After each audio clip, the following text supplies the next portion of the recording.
nasa bagong panahon din tayo, bagong buwan sa taon na ito ng 2026. Sino sa inyo, kapag halimbawa papalapit na yung December, talagang parang na-excite ka rin kahit mainit ngayon dahil alam mo yung ending, meron ka makukuha ang aginaldo sa December, parang go through ka lang, push through ka lang, di ba? No? Marami tayong ganyan na kung saan positive yung thinking natin sa inaharap. Sinong thinking positive dito lagi? No? Alam niyo po, o nga, meron tayong pag-think ng positive, pero handa kaya tayo kung si Jesus Christ ay dadating sa mga panahon na ito? Yan na, biglang tumahimik lahat, ano? Alam niyo po, nakakalungkot dahil ang daming nangyayaring wars sa kapanahunan natin ngayon. May nangyayari pong giyera ngayon sa Middle East, alam naman natin, yung mga Iran, US, Israel, and naapektuhan po, no? Yung mga iba't ibang mga bansa sa mga giyera nangyayari na yan. And actually, kahit po yung Russia versus Ukraine, hindi pa rin po yan tapos hanggang ngayon. May nangyayari pa rin giyera sa kapanahunan natin. At recently lang, nakita ko sa news, kung inyong titignan, na yung pagproklama pala ng Pilipinas sa West Philippine Sea ay hindi daw tinatanggap ng bansang China. No? So may mga wars and pwedeng rumors of wars tayong nararanasan. O kaya katulad na lang ng gas ngayon. Sabi nila, sabi ng isang lalaki sa kanyang asawa, "Asawa ko, ide-date kita sa isang mamahaling lugar." Tapos nung nakasakay na sila sa sasakyan, nagulat yung misis, biglang dun sila pumarada sa gas station. Tapos nagpagas. Sabi, dito na tayo. Ha? Anong meron dito? Ang meron daw ay napakamahal ngayon ng gas. Sino sa inyo dito yung mga meron kakilala, jeepney driver or driver, may mga sasakyan, napakamahal po ng mga bilihin sa kapanahunan natin ngayon. Hindi tayo natutuwa dyan dahil sa kokonti na nga ang kinikita ng maraming mga Pilipino, nababawasan pa. Next slide please. At marami rin po sa atin siguro nung March 3 ay nakakita ng blood moon. Sino sa inyo umaantabay doon sa mga ganon? Anyone? No? Nakita nyo siguro kahit sa internet. And recently, nakita ko po sa Rappler na kung saan meron pa ring anticipation kahit sa kapanahunan natin ng tinatawag na fault line o West Valley Fault na tinatawag na The Big One. Kahit 2026 na at wala pa ring nangyayari. Now, pag tinignan natin itong mga nangyayari na ito sa ating buhay, actually, natatakot ang marami sa atin at yung thinking positive nila nagiging thinking negative na or negative thinking na sila ngayon. At alam nyo po, dahil yan sa merong mga verses sa Bible na nagsasabi ng ganito, katulad ng sinasabi sa Joel chapter 2 verse 31. Ang sabi po, "The sun shall be turned into darkness and the moon into blood before the great and terrible day of the Lord come." So, syempre, dahil maraming mga nangyayaring di magaganda, daming gyera, nangyayari yung blood moon, nangyayari yung pagtaas ng mga bilihin, and may nagbabadyang mga sakuna sa ating paligid, meron kaya sa ating handa sa pagdating ng Panginoong Jesus? Alam niyo po, nakakatakot, katulad ng sabi sa Joel, kung ikaw ay hindi handa sa pagdating ni Jesus. Pero kung ikaw ay handa, nakakatuwa at good news ito sa ating mga buhay.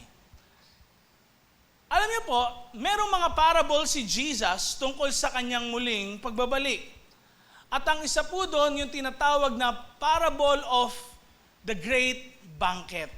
Sabihin mo nga, banquet. hindi po ito bangketa, ha? Ito ay feast, no? Or masasabi nating kainan. Dahil bakit?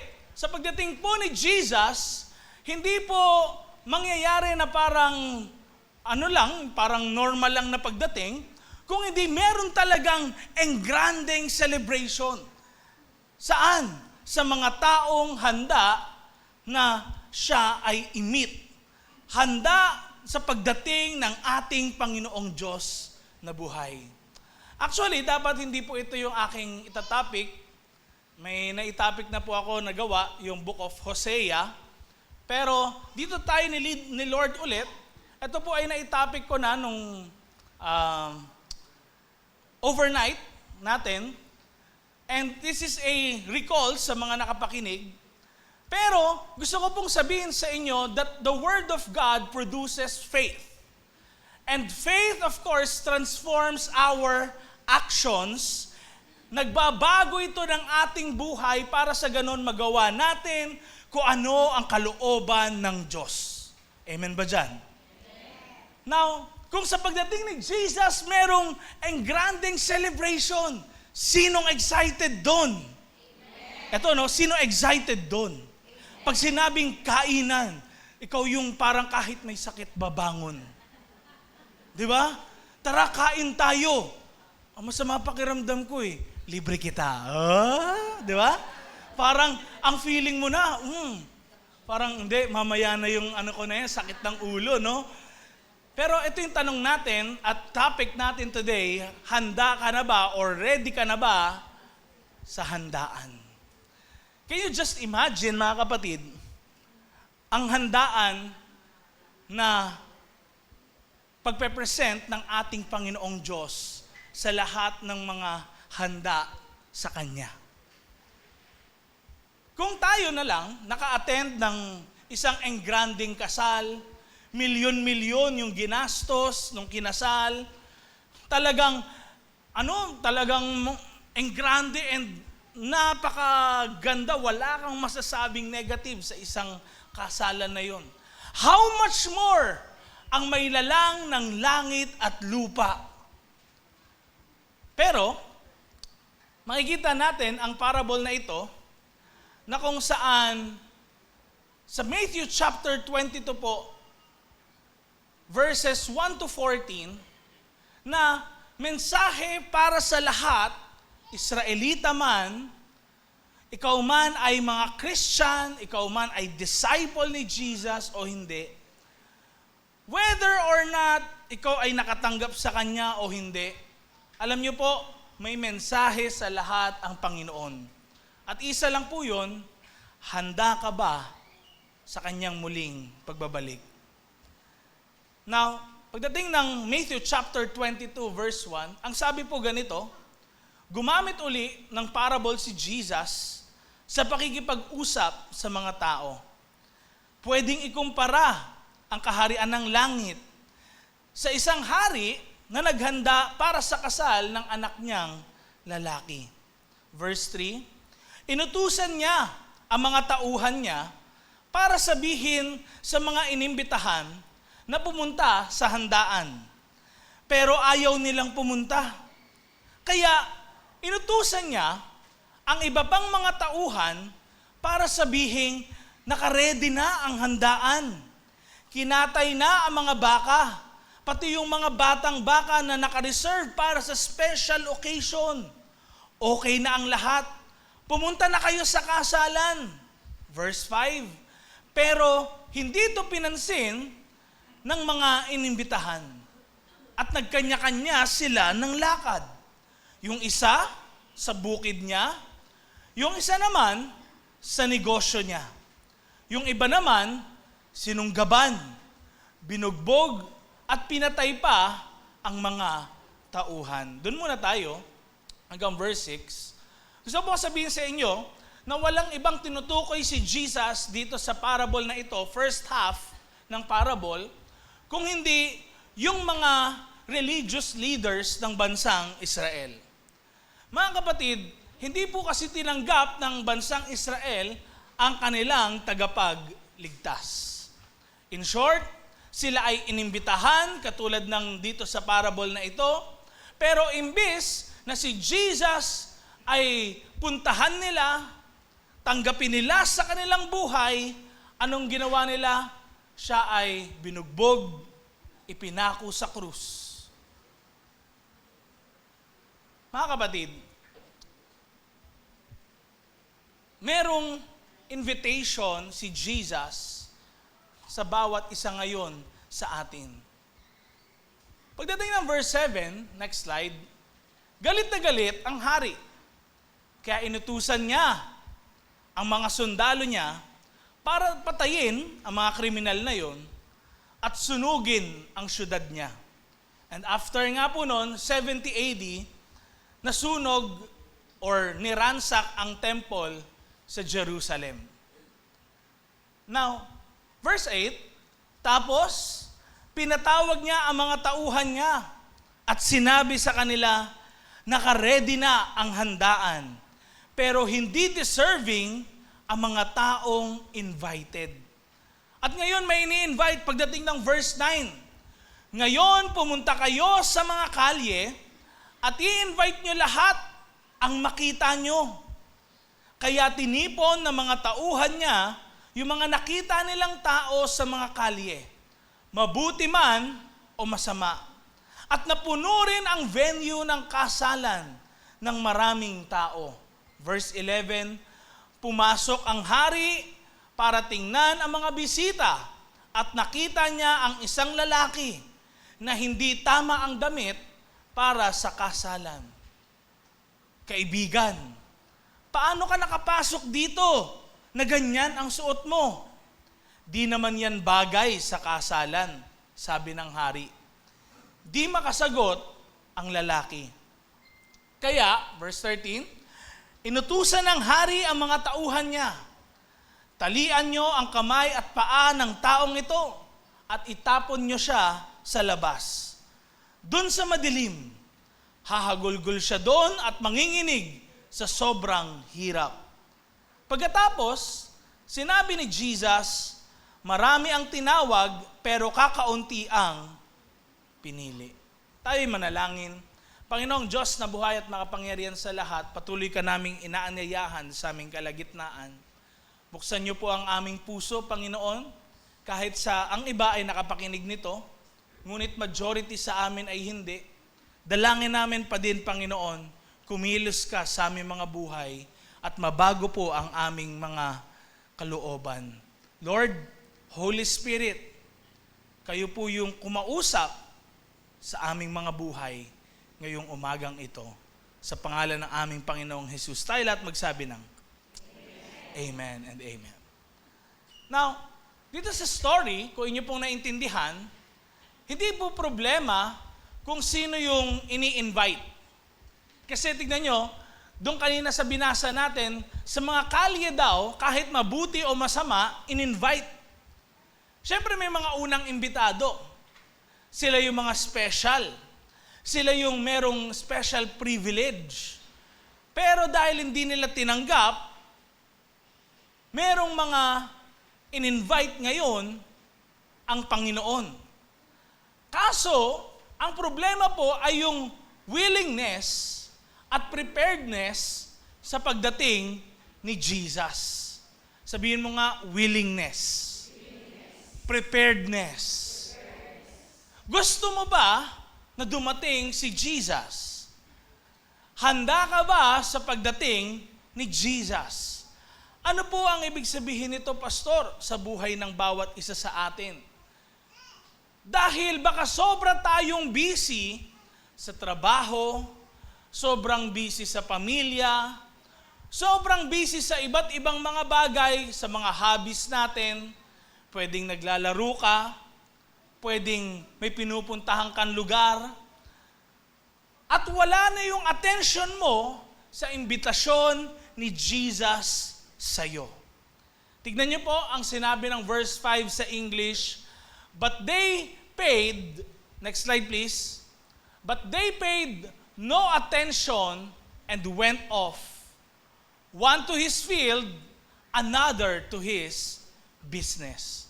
Dito nyo po makikita na kailangan pala bilang isang Kristiyano, kung gusto ko na maging handa sa kainan, dun sa talagang engranding celebration pagdating ni Jesus, ano po yung number 1? Pakita natin, kailangan nating bantayan ang ating priorities. Inulit ko po, kailangan natin bantayan ang ating priorities. Sa panahon ngayon, alam ko po at nare-realize ko na rin na habang ikaw ay tumatanda, nag-iiba yung priority mo sa iyong buhay.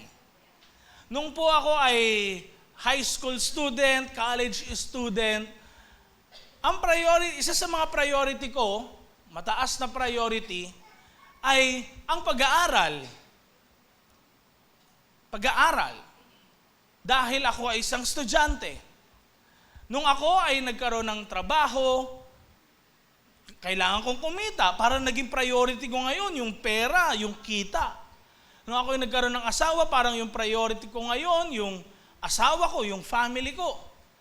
Now, sa ating mga buhay, maganda yung mga priorities na yun. Dahil kailangan din naman natin yun. Pero tandaan natin na ang ating kailangan na higit sa lahat ay ang ating Panginoong Jesus. Now, next slide. Kapag po hindi natin pinansin si Jesus, ibig sabihin, ayaw natin talaga siya. Baka po kasi, kumakatok si Jesus sa mga puso natin, may time na gusto niyang lumapit ka sa Kanya, pero ikaw naman yung may ayaw. Ikaw yung nagsasabing, sa next na lang ako. Ikaw yung nagsasabi na, busy kasi ako sa aking business. Busy ako sa field ko, kaya di na ako nakakagawa ng mga bagay na makadiyos, espiritual, o kaya napapansin natin sa ating sarili na kung saan baka talaga hindi ayos yung relasyon natin sa Panginoong Diyos na buhay.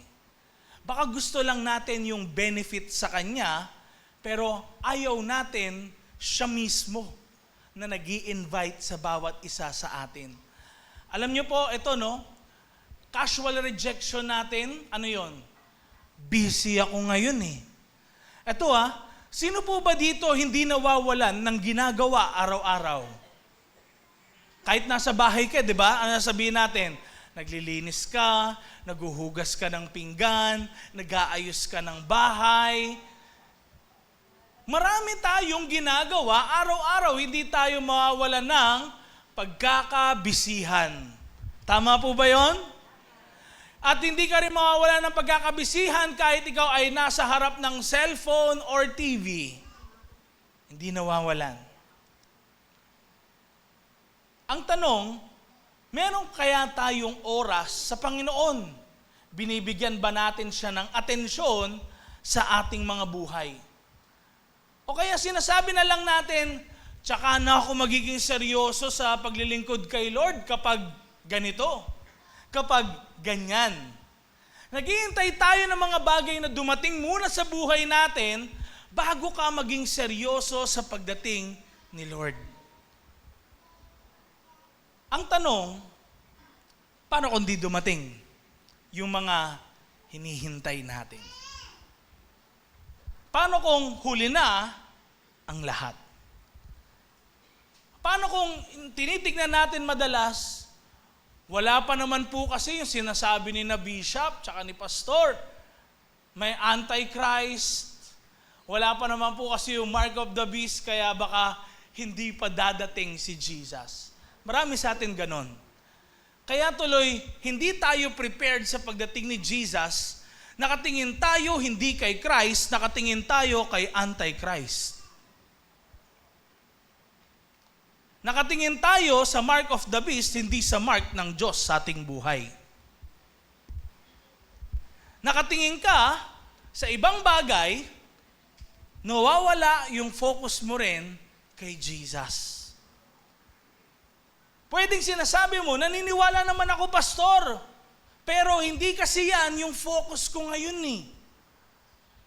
Parang iba yung number 1 ngayon sa buhay ko.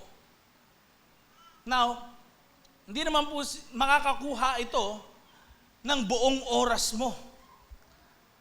Ang paglilingkod sa Diyos, isang linggo ba talaga tayong naglilingkod sa Diyos? Kumbaga magbigay ka lang ng personal time talaga sa Kanya? I'm sure, hindi. Pero, kung gagawin din natin yung trabaho natin para sa Panginoon, binibigyan natin siya ng puwang sa ating mga buhay. Kung binibigyan natin ng oras si Jesus sa ating mga schools, nagsishare tayo ng gospel, nagiging tapat tayo sa mga klase natin, hindi ka nangongopya, hindi ka nanlalamang sa iyong kapwa, nagbibigay ka ng puwang sa buhay mo para kumilos si Jesus. Amen? Now, next slide please. Tignan niyo po, yung sabi, they paid no attention and went off. Saan daw sila pumunta? Basahin natin sabay-sabay. 1, to his field. Pangalawa, another to his business. Ano yung field na ito? Sarili mo kung ano yung meron ka. Doon ka busy. Mawawala ba yung kung anong meron ka? Yung field niya? Pwede. Pwedeng may magnakaw. Pero sa kanya pa rin naman yun eh. Kahit dumaan yung ipo-ipo, sa kanya pa rin yung field. Kahit masira yun. Hindi naman yun basta-basta mawawala. Ay yung invitation ni Jesus, minsanan lang. Minsanan lang. At kung hindi natin sisiputin, kawawa yung mangyayari sa atin katulad ng mga unang inimbitahan. Now, next slide. Pwede kasing para sa atin, mas matimbang yung responsibilidad kaysa kahandaan. Paano mas matimbang yung responsibilidad kaysa kahandaan? Next slide. Tandaan po natin na hindi issue dito yung mga responsibilities na meron po ang bawat isa sa atin. Dahil lahat tayo may responsibilidad sa ating pamilya, may responsibilidad sa ating mga kinasasakupan. Ang issue dito po ay kung yung responsibilities na ito, pinalitan na nito si God sa iyong buhay. Tandaan niyo po, bago ka maging tatay sa iyong mga anak, may responsibilidad ka sa iyong tatay na nasa langit.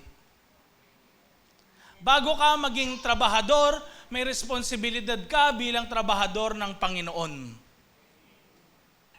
Bago ka maging anak, may responsibilidad ka sa iyong Diyos na nasa langit. At bago ka maging isang Pilipino, may responsibilidad ka na maging maka-Diyos bago maging makabansa. Walang problema sa responsibilities. Ang problema ay kung pinalit na nito si Jesus sa buhay mo. Paano pinalit, pastor? Siya na yung inaasahan mo higit sa lahat.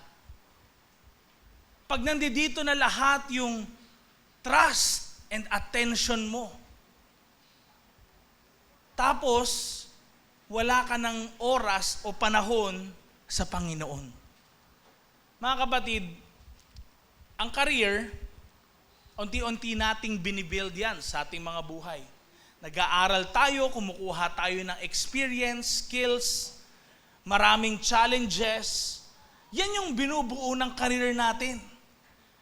Pero, wag sana, dito na lang, o ito yung pumalit, sa tiwala natin na meron tayo sa Panginoong Diyos. Magandang merong career, pero wag ka magtiwala sa mga experiences mo. Ang pagkatiwalaan mo ay ang Diyos na nagbibigay sa iyo ng opportunity na yan. Pwede po na may responsibility ka naman sa iyong family. Siyempre may responsibility tayong pakainin ang ating mga asawa, anak, mahal sa buhay. Pero,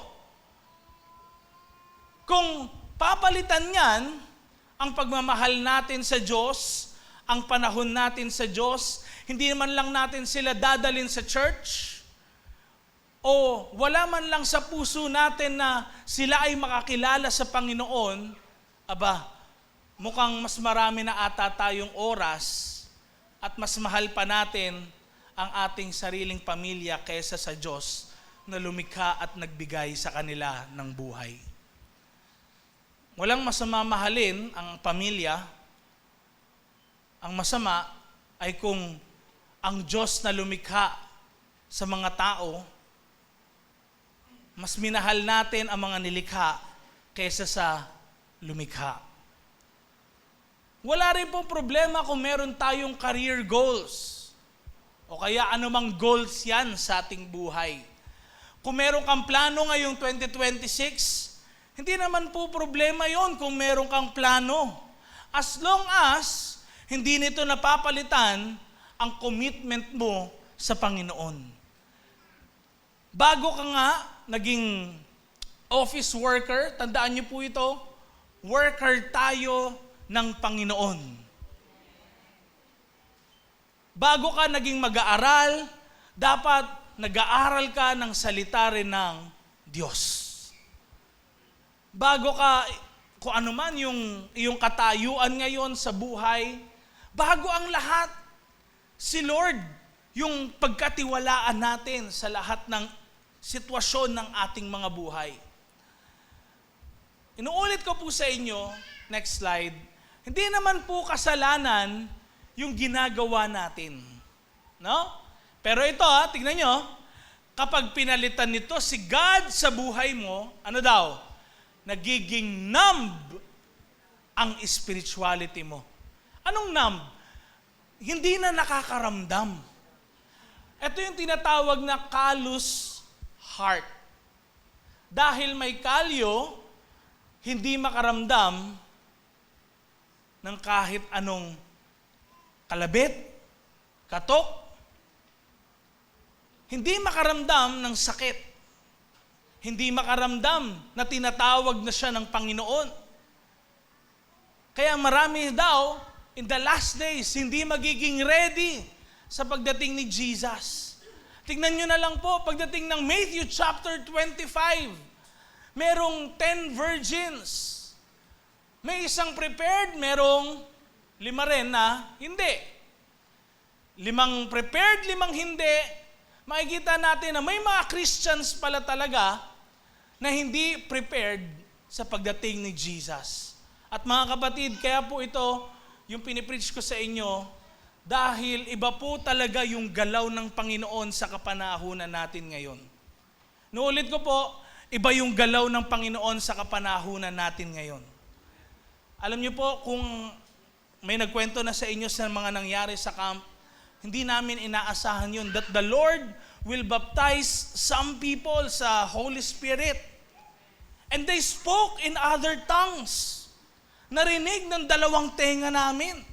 Nakita namin, na-experience talaga nila. And some people received healing. Bakit kaya nangyayari yung mga bagay na yun? Parang yung mga nakaraan, hindi naman. Kailangan aware ka rin. Because in the last days, I will pour out my Spirit, says the Lord. And recently, kahit ako rin po, nagugulat ako sa mga tumatawag sa akin, nagpapapray, word of knowledge, dumadating. Nababanggit ko yung mga bagay na hindi naman kami nag-usap tungkol doon, wala naman akong alam tungkol sa kanila. Sila na lang din nagugulat na ito yung mensahe ng Panginoon sa kanila. Alam niyo po, ayaw namin lahat na nandito, na leaders ng church, na pagdating ni Jesus may maiiwan sa radiance. Mga kapatid, gusto natin lahat tayo prepared. Sabi mo sa katabi mo, maghanda ka. Come on, sabi mo, maghanda ka. Huwag kang matulog. Gising!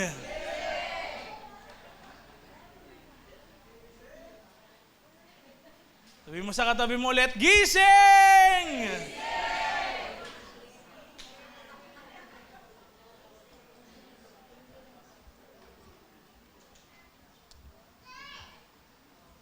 Kaya, eto no, bakit kaya pag naglilingkod tayo sa Panginoon ngayon, ito pansinin nyo, next slide, bakit kaya nagpe-pray ka na lang kung kailan mo na lang gusto? Hindi ka ba nagtataka nun? Bakit? Ba't ganito yung nararamdaman ako? Parang tinatamad ako.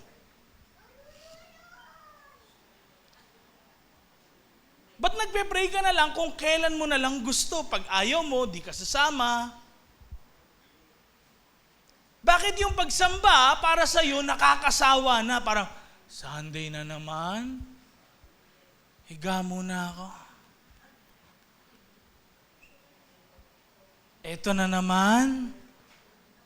Pastor Jace na naman mangaral. Yun na naman yung topic niya. Bakit kaya ang salita ng Diyos nagiging parang ingay na lang sa atin? Mga kapatid, kailangan maging aware ka sa sarili mo. Kung ikaw ay gising, alam mo yun nangyayari sa paligid mo. Amen? Alam mo yun nangyayari sa'yo. One time, nung ako po ay college, dahil meron kaming 3 hours na break dun sa next subject, kaming mga magkakaklase, pupunta kami ng library sa Ninoy Aquino dun sa PUP. Alam niyo po kung ano ginagawa namin doon? Matulog. 3 hours eh. One time, talagang tulog na tulog ako. Yung pala, yung kaklase ko, pinagtripan ako. Nilagyan ako ng balat ng candy dito sa tenga. Tapos nung sila naman tulog, pinasa na namin sa kanila. Isa sa na-realize ko, ito no, kapag tulog ka, hindi mo alam kung anong ginagawa sa'yo. Hello? Tandaan nyo, in the last days, maraming mga tao hindi handa. Maraming mga tao tulog. Di nila alam kung bakit nga ba ako ganito. Siguro ano lang to? Sa akin lang siguro to. Panahon lang siguro to. Hindi! Kasi, in the last days, marami po hindi magiging prepared sa pagdating ni Jesus. Wala silang nararamdaman. Kasi bakit? Tulog.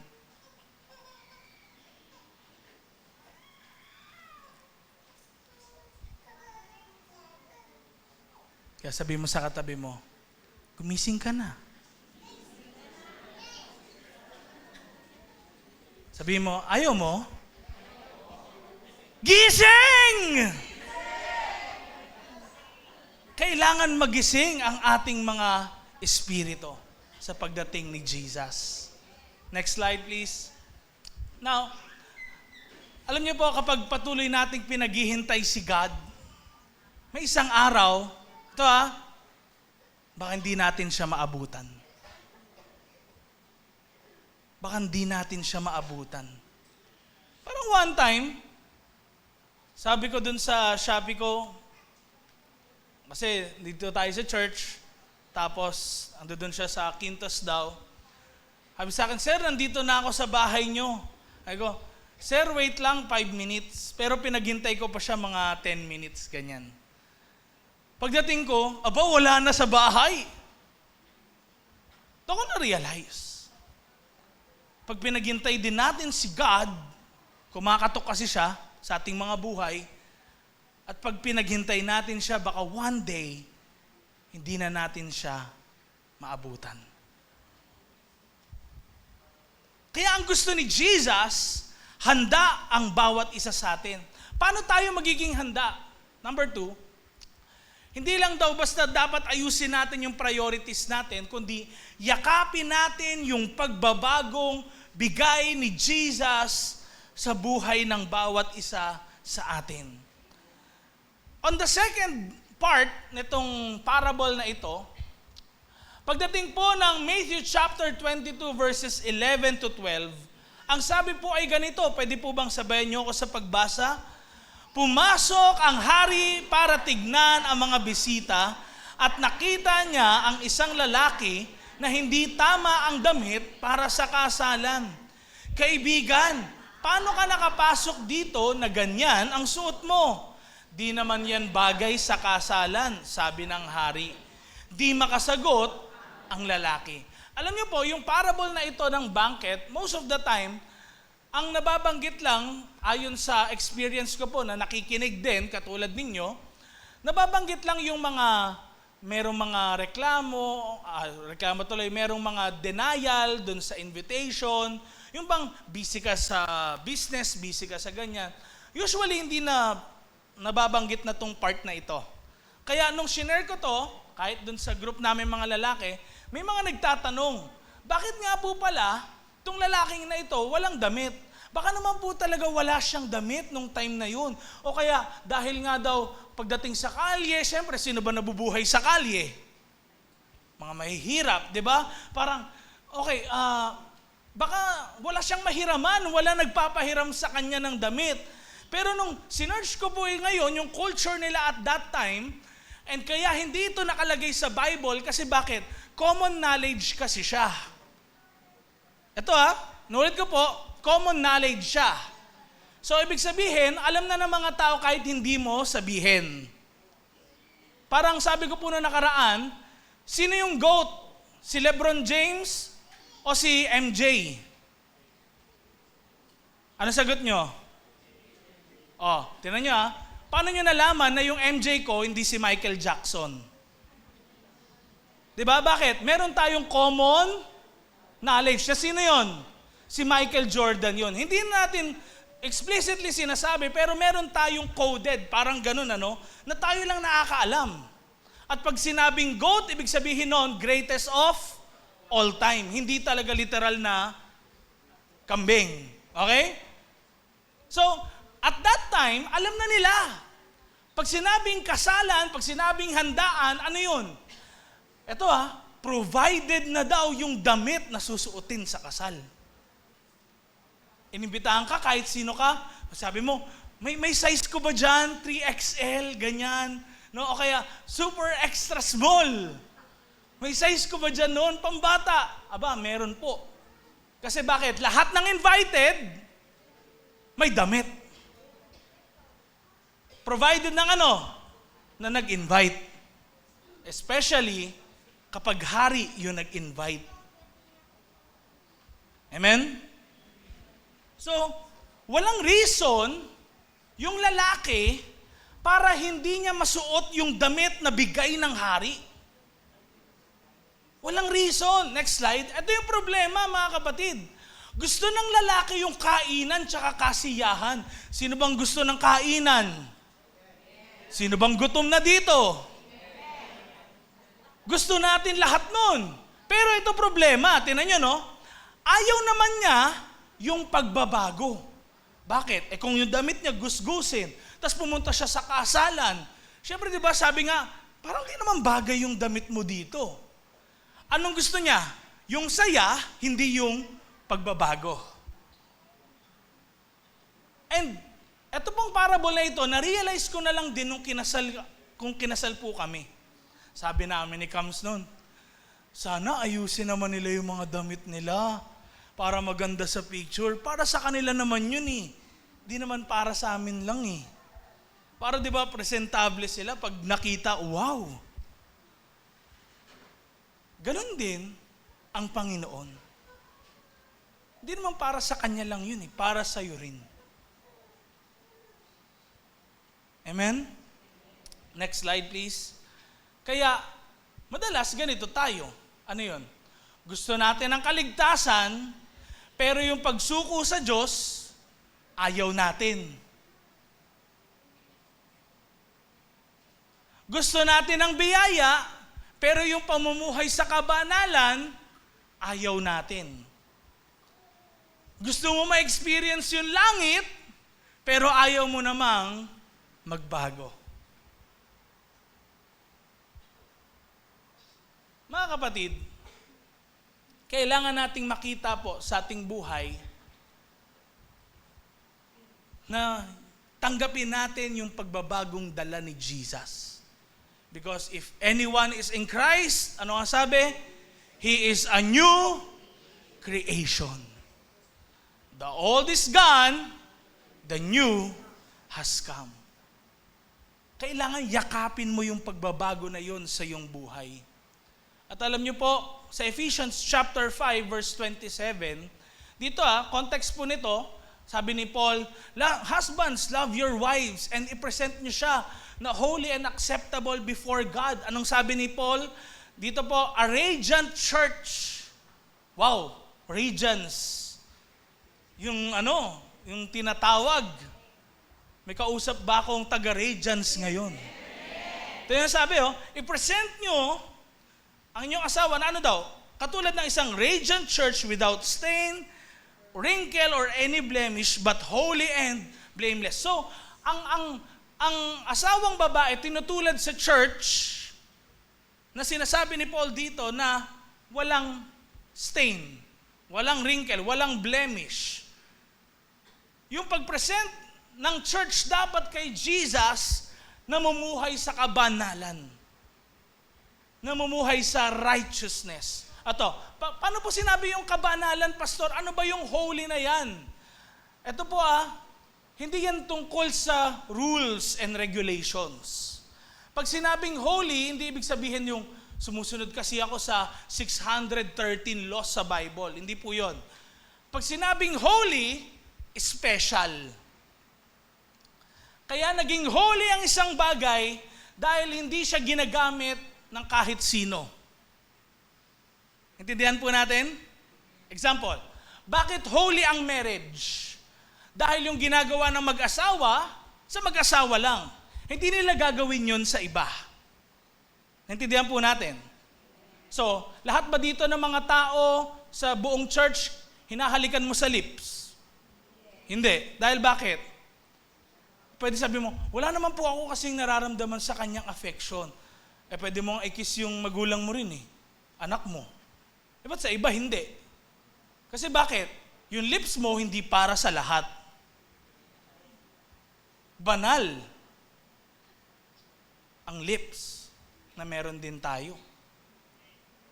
So, paano mo itrato ang isang bagay, dun mababase yung holiness.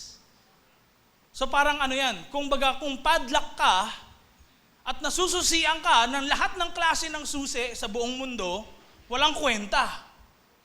Kasi bakit? Lahat pwede makapasok dun sa nilak. Paano magiging special kung walang kahit sino mang makakapagbukas, isa lang? Intindihan natin? Parang ganito. Walang iba na, exclusive ka for God. Ginagamit ka para sa Panginoon. Hindi sa ibang tao, hindi yung fame and influence. Hindi ka nagagamit ng kaaway na dyablo. Kaya tinawag na holy. Amen? Now, yan yung gusto ni Lord sa church, sa kanyang muling pagbabalik. Because why? Holiness is about relationship. Yung relasyon na meron tayo sa isang tao, di ba? Special yun. Dahil bakit? Kayo lang dalawa nandoon Kayo lang dalawa. Di kasama yung iba. Pero pag sinama mo na yung iba, hindi na siya special.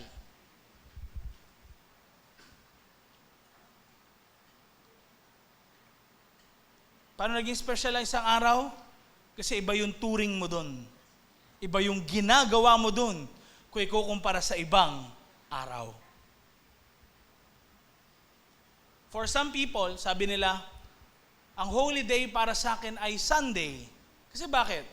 Hindi kasi siya dumadalo ng church. Monday, Tuesday, Wednesday, Thursday, Friday. Dahil bakit? Para sa kanya, kaya holy yon dahil iba yung ginagawa niya noon. Pag Sunday, talagang inaatinan niya lahat ng service. Holy day kasi bakit? Iba yung ginagawa niya sa araw na yon kaysa sa iba. Tayo rin ba?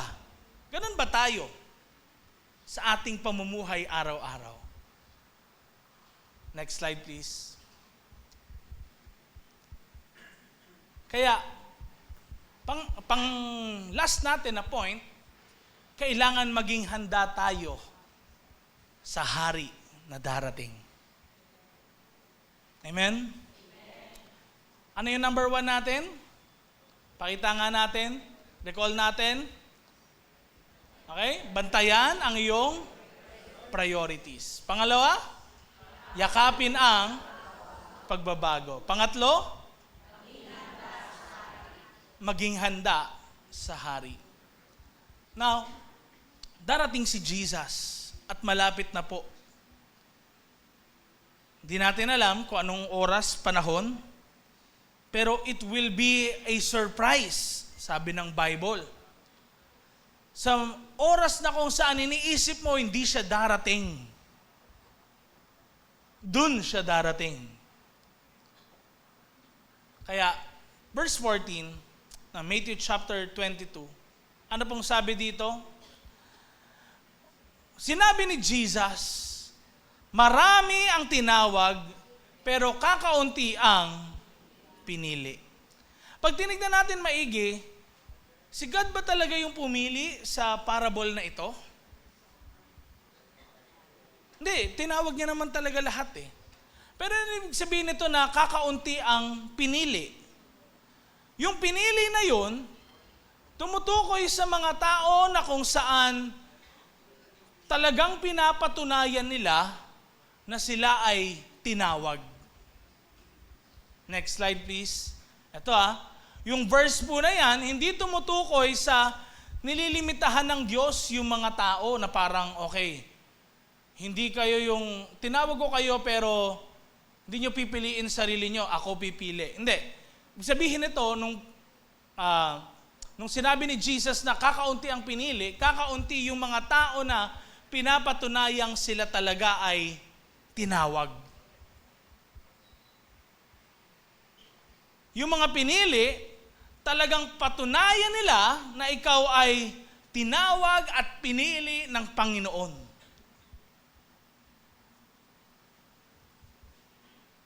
Marami po sa atin, marahil iniisip lang natin, tinanggap ko na si Jesus, okay na. Yun actually yung the basic teaching. Pero the Bible says, kailangan din makita si Jesus sa ating mga works, sa ating daily na pamumuhay. Hindi po porket tinanggap natin si Jesus, okay na. Kaakibat nun dapat, kita yung bunga ng puno. Amen? Kung yung sanga, sabi nga ni Jesus I am the vine, you are the branches. Kung ano yung puno, ganun din yung sanga. At ganun din ang bunga. So, kung si Jesus, sa kanya ka connected bilang isang branch, kailangan meron kang fruit. Kaakitaan ka ng Christ likeness. Dahil bakit? Pinili ka eh. Ikaw yung sinasabi mo na, tinawag ako ng Panginoon. So, kailangan kakitaan ng character ni Jesus sa buhay mo. Ang problema po, at nakakalungkot, pagdating ng 2 chapter, after ng chapter 22 sa Matthew, sabi sa Matthew chapter 24 po, verse 12, because of the increase of, ano daw po yun? Wickedness. Ano daw mangyayari? The love of most will grow cold. Yung dating, mahal na mahal mo si Jesus ngayon, optional na lang sa'yo. Dating in love ka, una siya lagi sa buhay mo, passionate ka sa paglilingkod, ngayon, parang, hayaan ko na lang yung iba maglingkod. Tapos na yung oras ko Walang tapos po yung oras. Hanggat tayo ay nabubuhay dito sa lupa, hindi tapos ang paglilingkod natin sa Panginoon. Hindi tapos ang relasyon natin sa Panginoon. Hindi yan yung, matanda na kasi ako eh. Walang ganun. Kahit bata ka o matanda, lahat naglilingkod sa Panginoon. Sa lahat ng makakaya nila. Nakakalungkot tong verse na to kasi makikita natin pala, next slide, sa mga huling araw daw po, hindi lang yung kasalanan yung lalaganap, kundi ano daw? Yung kagustuhan din na maglingkod sa Diyos ay ano? Mababawasan. Kaya pansinin nyo, may kilala ba kayong wala sa lugar na to? O hindi na dumadalo sa church? Ba't hindi natin sila hikayatin muli sa Panginoon? Kawawa sila kung di sila prepared sa pagdating ni Jesus. Paano yung mahal mo sa buhay?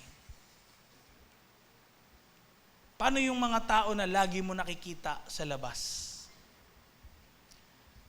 Paano yung mga taong kailangan nila si Jesus? Sino yung aabot sa kanila? Bakit kaya nawawalan ka na ng passion sa paglilingkod sa Panginoon? Kailangan aware ka. Nafi-feel mo sa sarili mo. Parang hindi na ako yung katulad ng dati. Kung aware ka, may gagawin ka.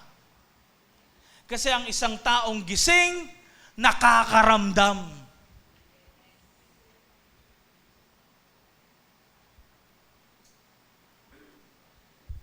Next slide please. Ang pagiging handa po, tatlong bagay. Pag sinabing handa ka sa pagdating ni Jesus, ano yon? Gusto mong maglingkod sa Diyos. Pastor, paano ako maglilingkod? Talagang sobrang busy ko ng Monday to Friday. Ano yung pwede kong gawin, Pastor? Maglingkod ka sa Diyos. Saan? Sa trabaho mo. Paano ako maglilingkod doon, Pastor? Maging tapat ka sa trabaho mo. Huwag ka mandaya sa boss mo. Paano pa ako, Lord, maglilingkod doon? Ginagawa ko naman yun eh. Sabi ni Lord, go and make disciples. Mag-start ka ng Bible study. Di ko po alam paano. Sabi nga sasamahan ka ng Holy Spirit. Amen? And kung di mo alam, magpatulong ka sa leader mo. Kung di mo pa rin alam, punta ka kay pastor.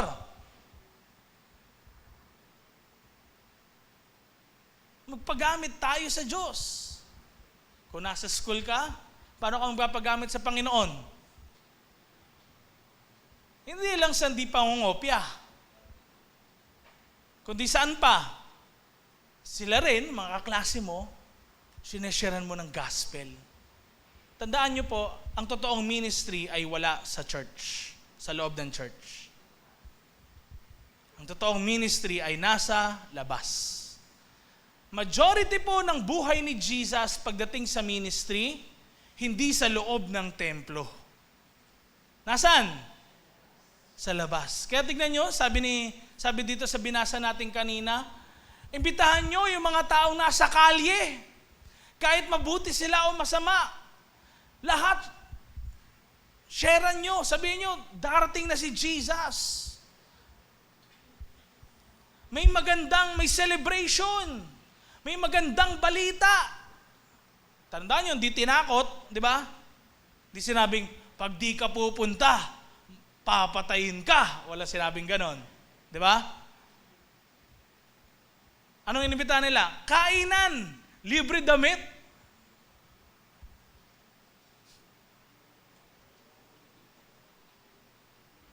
Paano ka maglilingkod sa Panginoon? Kung bukod doon, tinatawag ka ni Lord maglingkod dito, maraming pwedeng gawin.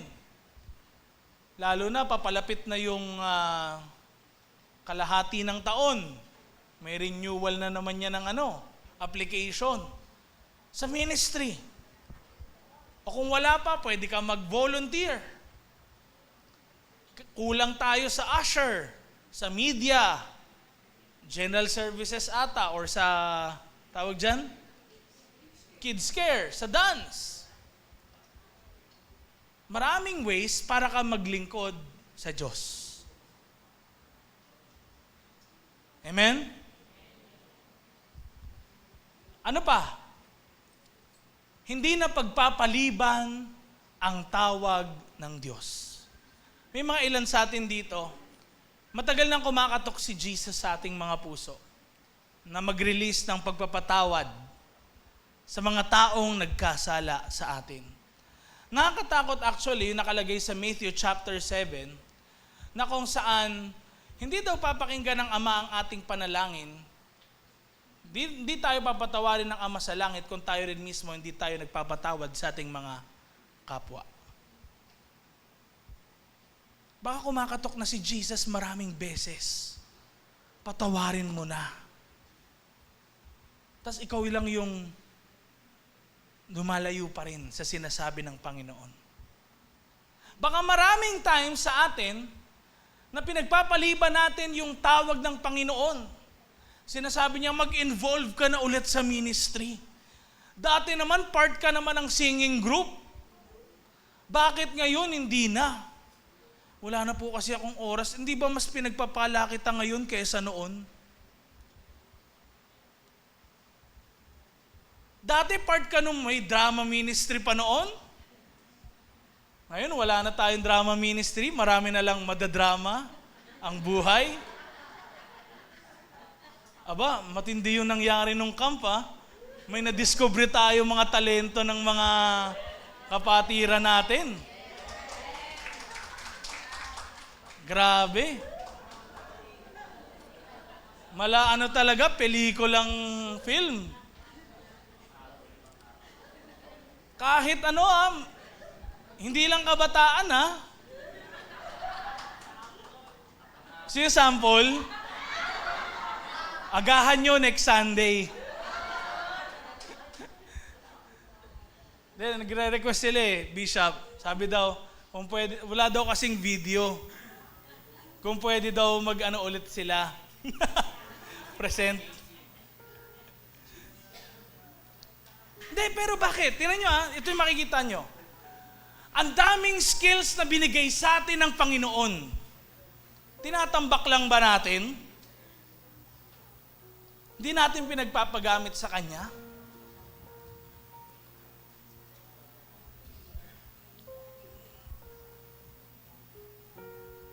Baka rin tumatawag sa atin si Jesus sa mga oras na ito na maglingkod sa Kanya.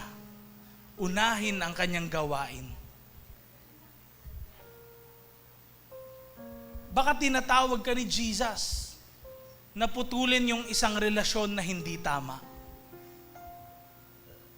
O kaya lumayo sa isang tao na alam mo, ililid ka sa kasalanan. Meron sa atin siguro dito, nakakaranas na kahit may asawa ka, pagdating sa trabaho, nililigawan ka pa ng iba. Nagpapaligaw ka naman. Kasi nakaka-feel daw ng ganda at kagwapuan kapag ganon. Pero tandaan mo, kumakatok ang Panginoon. Baka meron din dito, alam mo sa sarili mong kailangan mo nang ikasal. Pero lagi ka nagpapaliban. Sa susunod na lang po, mahal na po kasi ngayon, bayad. Matagal po magpaproseso. Huwag mo nang ipagpaliban, kapatid. Amen? Baka meron dito, alam mo sa sarili mo, mali talaga yung kontrata o yung in-applyan mo na yun na trabaho. Kailangan mong umalis.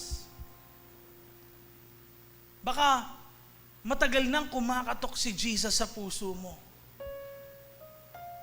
na magpagamit ka ulit sa Kanya. Pero tandaan mo, hindi habang buhay kakatok si Jesus. Baka magulat ka isang araw, ba't wala nang kumakatok? tapos ikaw na lang yung nahuli.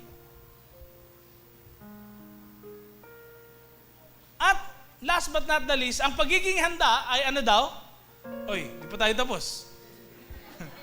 Ang sabi, umaasa sa muli niyang pagbabalik. So, recently, pag meron po kaming bisita sa bahay, laging sinasabi sa akin ng asawa ko, maglinis ka ng bahay. Ayusin mo. Ganyan. So, linis naman ako ganyan. Sabi ko, nung oras na, wala pa sila. Minsan naisip ko, sabi ko, dapat mga 15 minutes bago sila dumating, doon na lang ako naglinis. Pero naisip ko, teka, parang ganito rin yung time ni Jesus ah. Magpapahuli pa ba ako? Amen? Kung may sinasabi na siya ngayon, gawin ko na. Kaya sabi sa akin ng asawa ko, Lord, thank you sa asawa ko. Pag sinabi ko, ginawa agad. Ganon. Sabi ko sa kanya rin nung camp, narinig ko kasi si Pastor Jed kinopya ko lang sa kanya, no? Ang sabi sa akin ni Pastor Jed kasi, Pas, yung asawa ko, ito yung motto niya. Ito yung verse niya. Sabi ko sa asawa ko, ito yung verse mo.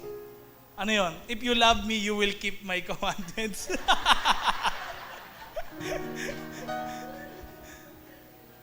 Pero doon ko na-realize, doon ko na-realize mga kapatid, kung bakit tayo mismo as a church, tinawag na Bride of Christ. Dahil sa muling pagbabalik ni Jesus, kailangan ready tayo. Amen? Ang tanong, handa ka ba? Tanong mga katabi mo, handa ka ba? Next slide please. Sabay-sabay nga natin itong basahin. Babalik na si Jesus sa banal na church, sa passionate na church, sa handang church. Kailangan makita niya sa atin ang kabanalan. Kabanalan, ibig sabihin nun, yung talagang pinapagamit mo yung sarili mo exclusively for the Lord. Kung ikaw ay nagtatrabaho, hindi mo ginagawa yung trabaho para sa sarili mo lang. Ginagawa mo para sa Panginoon. Kasi bakit? Exclusive ka sa Panginoon.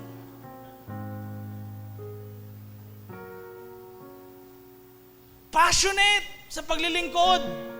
Pag sinabing passionate, talagang binibigay mo yung 100% mo sa Kanya. Kahit na mahirap, kahit na parang struggle ka.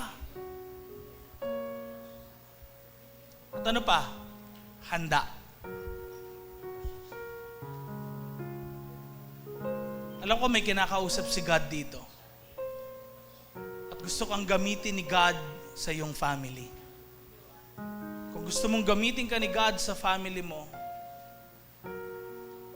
prayer mo yon. Sabi mo, Lord, nawa mo, born again na yung asawa ko. Born again na yung anak ko. Born again yung mga apo ko. Kailangan ni Jesus ng mga taong handa sa kanyang pagbabalik. Yung handang magbago sila. Walang mangyayari kung puro panalangin lang tayo at walang gawa. Walang mangyayari kung puro attend lang tayo at walang invite.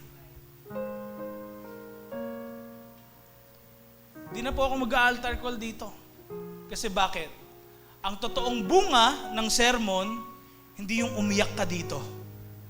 Hindi yung pumalakpak ka dito. Ang totoong bunga ng sermon ay yung pagkatapos nito, may ginawa ka. Patunayan mo na pinili ka ni Lord. In these last days, paggamit mo yung sarili mo up to the last point of your breath. Sa huling hininga mo, masasabi mo na, Lord, binigay ko yung buhay ko sa iyo at sasabihin ng Diyos sa iyo, well done, my good and faithful servant.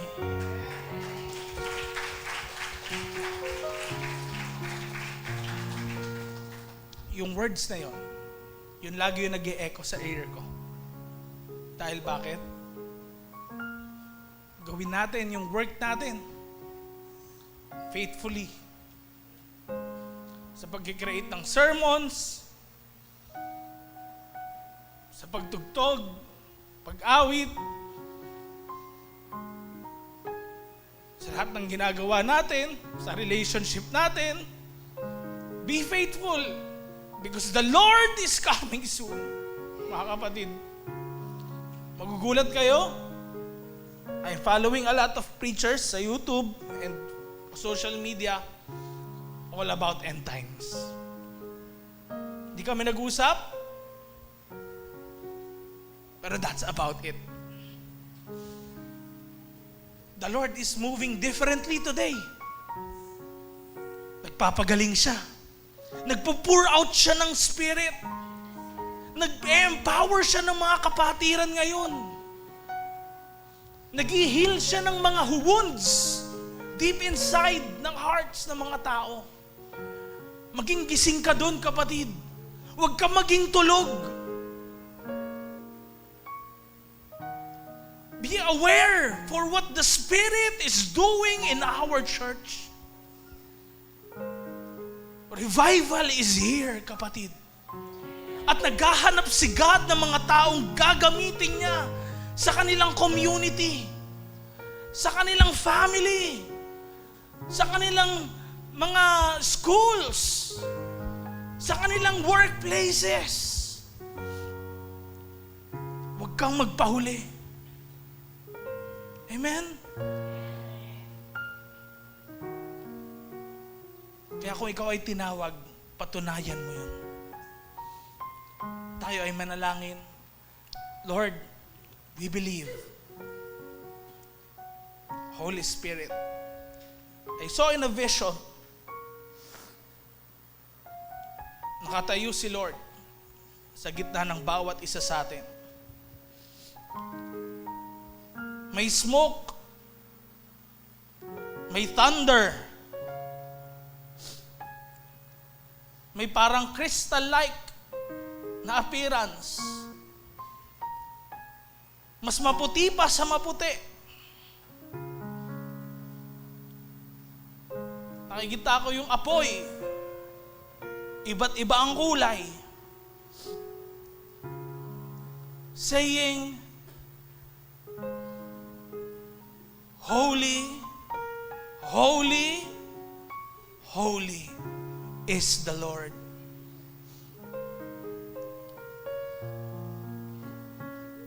Kung holy si Lord, nanliliit ako. Because I know na marami akong pagkukulang. But the Lord is saying, rise up. Yung words ko, yun yung nilalagay ko sa bibig mo. Yung puso ko, yun yung nilalagay ko sa puso mo. Nililinis ko yung kaisipan mo, negative thoughts mo, maruruming kaisipan mo, at gagamitin kita sa kapanahunan na to. Ikaw na nagda-doubt sa kayang gawin ng Panginoon, mababago yun. May mga gagamitin si Lord dito sa healing. Magugulat ka.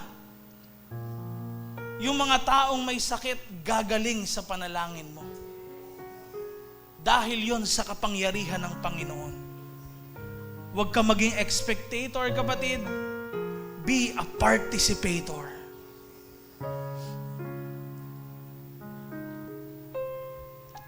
Lord, thank you for your word. Thank you, Lord, for the vision. Lord, nawa, next Sunday, marami po na sa aming mga kapatiran. Starting today, talagang maging prepared sa pagdating mo. Magpagamit sa iyo, Panginoon. Makita yung fruit na sila talaga ay tumanggap ng iyong mga salita. At sabi mo, Lord, kung matabang lupa talaga yung tinaniman ng binhi, tutubo, Panginoon, ang iyong mga salita na ito. sa kanilang mga buhay. Marami makaka-benefit sa fruit ng bawat isa sa kanila. And Lord, expectant kami sa pagdating mo dahil you are coming soon. And we love you, Jesus. We love you, Holy Spirit.